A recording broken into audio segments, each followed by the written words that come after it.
Uh-huh. I sure will. Good morning, everybody. You're listening to The Voice. Come on, dig me now. One and only Steve Harvey got a radio show. Man, one more time. Steve Harvey got a radio show. Yeah, I do. I thank God for it every day. You know, my message this morning, man, is real clear. It's something that's been on me to share. And it's amazing, you know. God can do some amazing things for you. But what happens along the way is, and I don't know that I mean to say but the fact that God can do some amazing things for you, that comes adversity along with it. Every single time. It just goes without saying. And I was having a fairly, I mean, well, not fairly, but a hugely successful week. I had never seen this type of hatred before. I hadn't seen it. And it's a great trick that the devil does, you know, when God is blessing you and giving you some great opportunities in your life, as all of you have gone through. Isn't it amazing how some negative thing crops up, and that's what you have to focus on.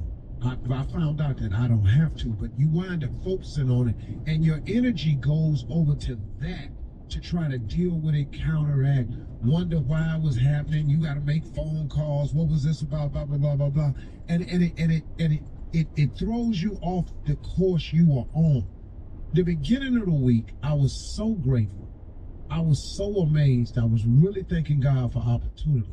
For this brief moment, the enemy slides this little factor in there that causes you to, and it requires your attention. You have to pay it attention because you don't know. You're going, wow, man, let me see what this could really be. How much dirt is this really that they trying to do? And so it requires your attention.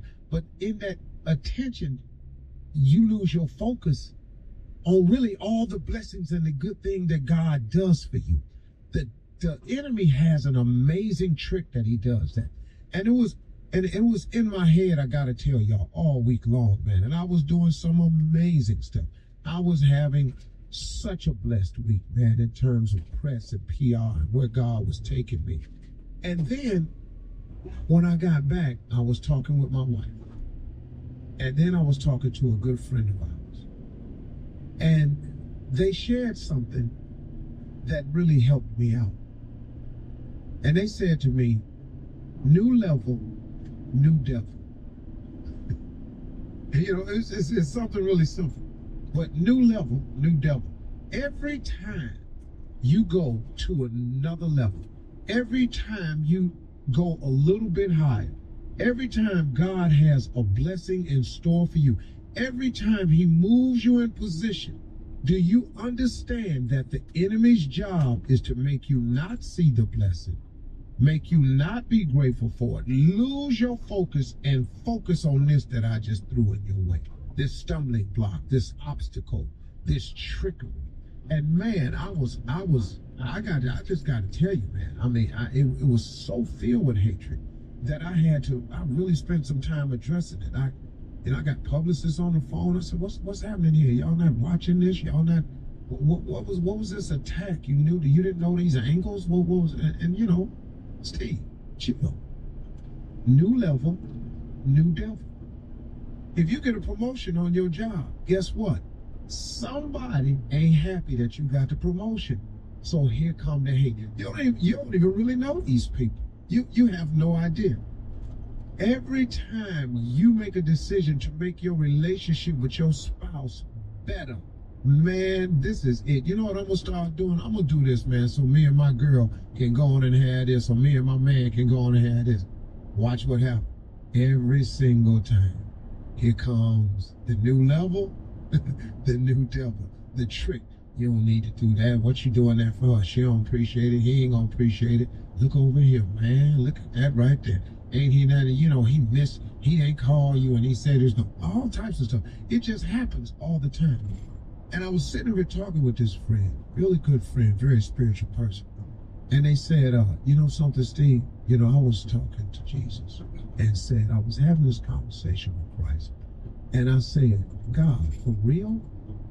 You mean to tell me every time that something good happens to me, you mean every time I try to go to the next level, every time you put me on the next level, you mean to tell me that I got to go through this right here? Are you for real? And then my friend said, Jesus said to her, they did it to me. And we just fell out laughing. They did it to me. They did it to him. They did it to him. For him to go to the next level. And you know, I was just going over the whole story about the crucifixion and everything. That had to be amazing, man. Of all the hate he had endured, all the prosecuting he had endured, they thought ultimately what we'll do is we'll nail him on a cross and crucify him, and that'll be the end of him. And we'll put him in this tomb, and we'll put this big stone up there, and that'll be the end of him. But what they did not know was all you was doing was setting the tone for the next level. Because eventually the stone got rolled away, and he went and got placed with his father, where he was headed to anyway. He ultimately knew that his ultimate goal was to get to his father. So when you thought you were doing what you were doing to him, and you put him in the tomb and you put the big stone up in there, and the stone got rolled away, and he went eventually to where he was trying to get to. That story is in place for all of us to remember that when we are going through some things, could it be because we are going to a place? You know, it could be just a place in life. It could be just a different level in life. That's all it has to be. But there's going to be the adversarial challenges that come with it. And those are the moments we must expect and take them head on, and still not lose your focus or appreciation for what God has done for you. So in light of all of that, I'm able to say today that I thank my Heavenly Father. I really do, for all the blessings He's bestowed upon me, and all of the haters, and all of the liars, and all of the backstabbers, and all those people. When you get through lying, when you get through stabbing, when you get through gossiping and doing what you do, I'm still going to the next level. I'm still going. You cannot stop what God has in store for you. No one can stop that. You're listening to the Steve Harvey Morning Show. Ladies and gentlemen, today is the day that the Lord has made. Let us rejoice and be glad in it. It's a crazy world we live in, but still, all in all, in spite of everything, I wake up today with the same gratitude, a little heavy heart, with the same gratitude that I always have. And because I'm scared to ask you what's on your mind, because you don't even look good on Zoom. See right there, got your arm folded. You know what it is, huh? What is it, dude? Because as a comedian, see, this is where it gets hard, how the job goes. So as a comedian, we're supposed to show the society what it is, what's funny about what we do in life, and you just don't feel like that every day. See, after days like the other day, just don't feel like you're supposed to be. Because you're killing people that look like me. And see, I'm supposed to sit up here and stand on stage and talk about what's wrong and make you laugh about it. That ain't how I feel on the job. I don't feel that way. How you do it? How you find out how to make these moments levity? Well, in the beginning, there are a lot of moments that just don't have levity to it. Because we are affected by this world and these conditions and these situations just like everybody else. Our job is to provide moments of levity in dark times, as a diversion. So today, you know, we're trying to do some of that today, to try to throw a little diversion. But at the same time, we got to grapple with how we feel. And some days, you know, the comedian, see, here's the part about it. We that are stand-ups usually is for an hour. On this radio show, we got 4 hours to produce some highlight moments of laughter. The rest of the day, the three of us that are in this business happen to be African American men, which I prefer to be called black, though. I'm a black man. I like that much better. I prefer that. Absolutely. Because they just keep the American part so hidden sometimes and so unavailable to me. And I love to be African American. Y'all just put me in the Constitution, the whole thing. I don't want to be in pieces of it, just the whole thing. So today we'll carry on. I might say something crazy. I might. You might. You think? Try not to. It is time now to run that prank back with the nephew. What you got, Neff? I got that tow truck driver. That dog if you what? They done blew out the whole electrical system in the whole. Hello? I'm trying to find Candy. Who is this? It's Candy, man. Okay, you the guy with the tow truck? You the tow truck driver? Yeah, that's me. Trucking. Okay, hey man, you jump started my girl's car 3 days ago and blew the whole electrical system out, man. Hold on. Let me get back in my truck. You said I did what now? You do jump people's vehicles when they got a stalled vehicle, don't you? Wow, that's what I do. I jump vehicles, yes. Okay, so you actually did my girl's car about 3 days ago, man. You jump started her car, but now when you over jumped it, is what you did. Okay, you done blew out the whole electrical system in the whole car, the dashboard, everything is just completely out. And they talking like this gonna be about $1,500 to get this thing.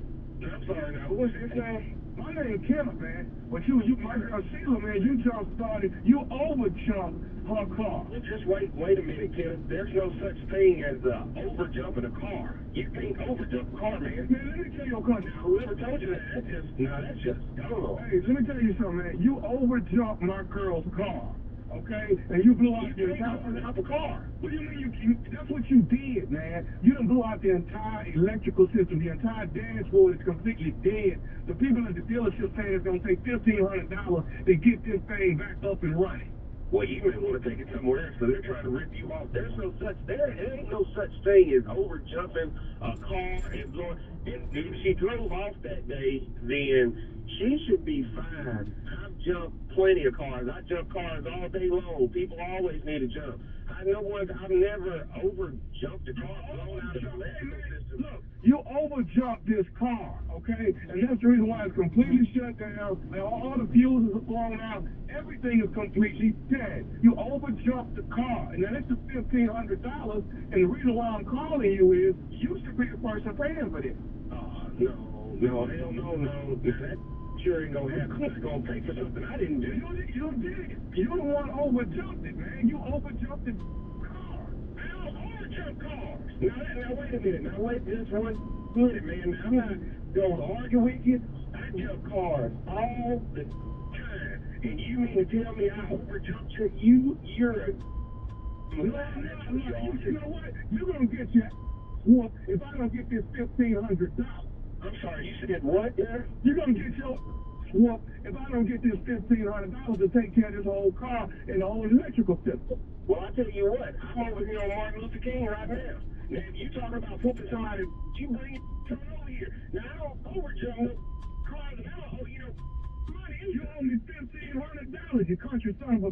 You owe me $1,500. Son, let me tell you something. You'll be here for a long day. I will take this tow truck and ram it straight up your and I'm not playing with you. Now, don't talk to people like this. And I sure as hell don't appreciate it when someone talks to me like that. I'm whooping my... You got it, man. You know what? You're going to mess around and get your little tow truck towed off something. That's what's going to happen. And you're going to get your whoop in the mix of all of this, man. Let me tell you something. I need this $1,500 today or tomorrow so I can get my girl coffee. I don't owe you. Where did I jump this car off at? Because that's exactly where I'll meet you at. You jumped my girl car off at her job. She was downtown at her job. What street? Because I'm down there a lot. I don't know what street it is, but she worked downtown. See, that's the problem. You're such a dumb... She don't even know what street it's on. And you know I owe you $1,500 $1,500? You are crazy as hell. I need this $1,500. I'm gonna get this $1,500 out your. Now you're gonna make a decision on which one you want to do. Either you're gonna bring in the $1,500 today or tomorrow, or I'm gonna have your. Well, you got your 5 o'clock tomorrow. Son, you ain't gotta wait on tomorrow. I made my decision right now. Ain't gonna happen. Ain't ever gonna happen. I don't owe you. And if you can get it out of my son, you can have it. But I bet you this much, you better pack lunch. It's gonna be a long night for you, buddy. I don't care how long it's gonna be. You're gonna get a $1,500. That's what you're gonna get, Candy or Candy Man. You're gonna pay this $1,500. You call me what you want to call me, son. But I tell you this, after I book you'll call me something else in the country. Listen, son, I gotta go. I got work to do. I've got somebody outside waiting on me right now to hook up their car. I ain't got time to be arguing with you. Police reported ahead. Alright? Now, if you really want to find me, you really want to find Candyman, everybody out there knows how to find me. You understand me? So if you really want that $1,500, son, you come and get it. But I ain't got time to be sitting here arguing with you all day. I got work to do. I got to get back out of this truck. I got one more thing I need to tell you, and I want you to put this in your mind good and strong. Are you listening? I'm listening to you, son, as long as you ain't going to say about me giving you $1,500. I'll tell you what, I want to tell you this. This is nephew Tom from the Steve Harvey Morning Show. You just got pranked by another record driver named. You don't fuck that son of a. That son of a. You know what? You're listening to this because I just owe you $1,500 for the food. It is time to ask the Chief Love Officer, the CLO, Steve Harvey. Marina in Nevada says, I was a bridesmaid in my friend's wedding, and at the reception, I was dancing and having a ball until my left breast popped out. Later on, the groom whispered to me that my breasts looked delicious. Was he joking or flirting with me at his wedding? Well, definitely wasn't joking. That definitely was not a joke. I think he was being factual. I do think he was being factual. Now, what else information do you need? What do you say? What do you say when it pop out? What are you supposed to say? I don't know. Mine has never popped out. And if it do, I'm gonna just be honest with you, there ain't much to see. I've had it out before, out in public, and ain't nobody brought it up. Nobody flirted. Look at the breasts on stage. Ain't nobody never said it. They look delicious. Research came back negative. Yeah. Moving on, folks. Nothing to see here. All right. Is that the right question she should be asking them? Okay. No, girl. You know what's up, girls. You ain't fine. Jeremy in Austin. Jeremy writes, my boss and I are drinking buddies, but he's crossed the line with me. I'm a happily married man, and I thought he was too. But he's got a side chick that comes to hang out with us. He expects me to act like we're all just hanging out, but that's not cool. How do I tell him that he's foul and I want no parts of it? Why don't you quit hanging out with him? Why don't you quit hanging out with him? It ain't your business for starters. But you ain't got the cosign. But you got to quit hanging out. When she show up, you go home. Dog, don't get yourself in there. But now also know this. You have some very pertinent information. So as far as I'm concerned, I got a job for him. Okay. Right. I like how you think. Nah, you know what I'm saying? I ain't gonna do you, dog, but then you can't ever do me. Yeah. No, or you will get done. All right. Moving on to Ayana in Richmond. Ayana says, 4 years ago, I had weight loss surgery before my wedding. My husband is still overweight and it affects his self-esteem. He expects me to wear big shirts and sweats to cover up my dream body, and I'm not going to do that. How can I assure this man that I will still love his fat behind no matter what? Aw. No, put some pressure on this big. No, hell no. Put some pressure on this big. Say it again. Yeah, put some pressure on his big. Yeah. Wear your stuff, show your shape, deal with it. Okay. That's it. Well, I mean, what else? Yeah. Put some pressure on. But she says she still loves him. She still loves him no matter what. Shut I love life, fat people. Really? But you're not married to them. This is a little different. It's her husband. Okay. Uh-huh. But, you know, I love. Stay to still I stay. love a lot of fat people. That ain't no problem. If you don't love fat people, something wrong with you. That's right. Because somebody got to love your little skank skinny. It's a two-way street. It's a two-way street. What is you hurt for? You know, I'm telling you right now, you ain't pretty and cute to everybody. All right, last one, Steve. We're moving on to Lelia in Mobile. Lila says, I loaned a friend one of my evening gowns and she returned it without dry cleaning it. I unzipped the bag in front of her and then zipped it back up and gave it back to her. She told me that she preferred for me to clean it with my own dry cleaner that I trust. My husband says he gets her point. Who's right here? Just get it clean. You know, I mean, look, what you want. First of all, stop loaning your clothes. Because obviously you have a problem. Why are we in the club? How old are y'all? She didn't state her age. Okay, well, you got a husband.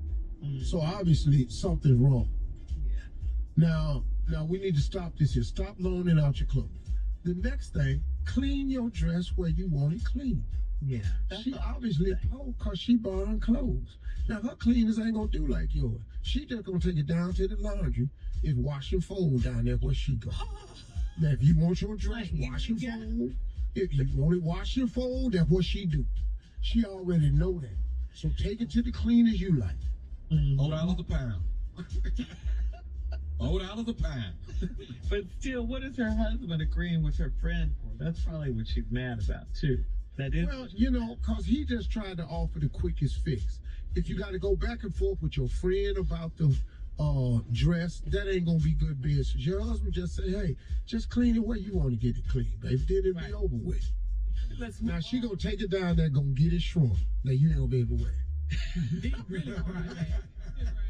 But she gonna get it shrunk, because she gonna take it down into the fold and wash. That's terrible. So this is You know down there, they don't read no labels. Everything go in with one wash. Your dress gonna be in there with some sheets, and you ain't gonna understand. So the point is, her husband was just trying to fix it too. He wasn't trying to That's all he was agree trying with to the do. friend. That's all. Okay. That's all it was. So he's on her team. Yeah. Let that go. Sorta. Sorta. What's the sorta, CLO? He just wanted to be over, baby. That's all he Stop said. arguing. He just wanted to be over. He wants to stop talking about that dress. Yeah, let's move on. That's all it is. Who loan? Do y'all loan dresses and suits? Who do that? Who? It's a friend in need. I'm not loaning my suit out. I give you a suit, but I ain't loaning it out. Yeah. You gonna bring it back? I'll give it to you. Yeah, I can give it to you. Yeah, Mhm. for sure. Yeah. But there's nothing wrong with loaning. No, if you can loan. Yeah, that's the ladies different from being on that. Yeah. I got burnt though loaning. I believe you. What happened, sir? I'd rather get. Well, just my friend gave me. Bring it back, I man. lent her a suit. She gave it back to me balled up in a bag. Balled up, seriously, in a bag. You like the lady Never. in the ass to see Balled up in a bag. I was like, okay, this is over. Thank you, Shirley. This is over. Steve, before we went to break, we were all making confessions. I don't cook enough. Carla snapped. Tommy At the house. Yeah, Tommy was naked. Junior doesn't take his sister's calls, and you, sir, said you don't like watching your beautiful grandkids. Man, they are beautiful. They are. And why? What is that about, Man, Steve? I don't like watching them. I don't have a lot of time. Sitting up in here, I always got to tell them, so, boy, get down off of there. Stop pulling her hair. Why y'all arguing? Papa Rose won't let me. Well, your baby, you don't need to. Sitting up in here. Boy, I don't like Peppa Pig, ugly cartoon. The looking pig sitting up in here. Papa, let's watch Peppa Pig. Papa don't like it. You understand? Papa like watching Sports Center and CNN and Netflix. That's what I'm gonna watch. Hey, Papa, I want to drink of that. You can't drink McAllen. And don't ask me no more. Sick of all this shit. Where is Marjorie? That's why they be having me watching that. Papa, we want a bedtime story. Your Papa don't know no thing. You do. You know I a don't fairy know. tale. I don't You're know. the I greatest promise you I storyteller I know. But they don't be, they ain't none that kids supposed to hear. Do they leave the kids with you, like leave the house and just Yeah, you know, they'll go to Nobu's or something, and they know I don't want to go, then they'll watch it. Okay, watch your kids. So I done put them in the movie theater room. I got the big screen on. I got cartoons. Yeah. I mean, little movies, you know, The Incredibles and all this here. They want to talk and ask questions all Like through the damn attention, movie. Steve. Yeah. Wait, Why so you is leave them Emily- in there? Or you're in there with them?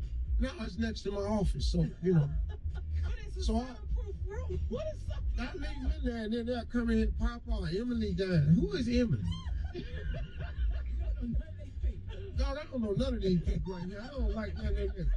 Yeah, my kids mad because I done bought all of them iPads. Dad, we don't want our children raised on iPads. Quit dropping them off over here. What they need an iPad for? They need somebody to talk to other than me. And Steve, aren't your grandkids vegan or something? Aren't there? Yeah, two of them vegan. That's another thing. Come in here. Carly left BJ with me one time. Oh, That's healthy though. That's good. Yeah, well, he came in my office. I was eating some ribs and stuff. I gave him that, you know, and he was just overjoyed. His eyes got big. He kept looking at it. And he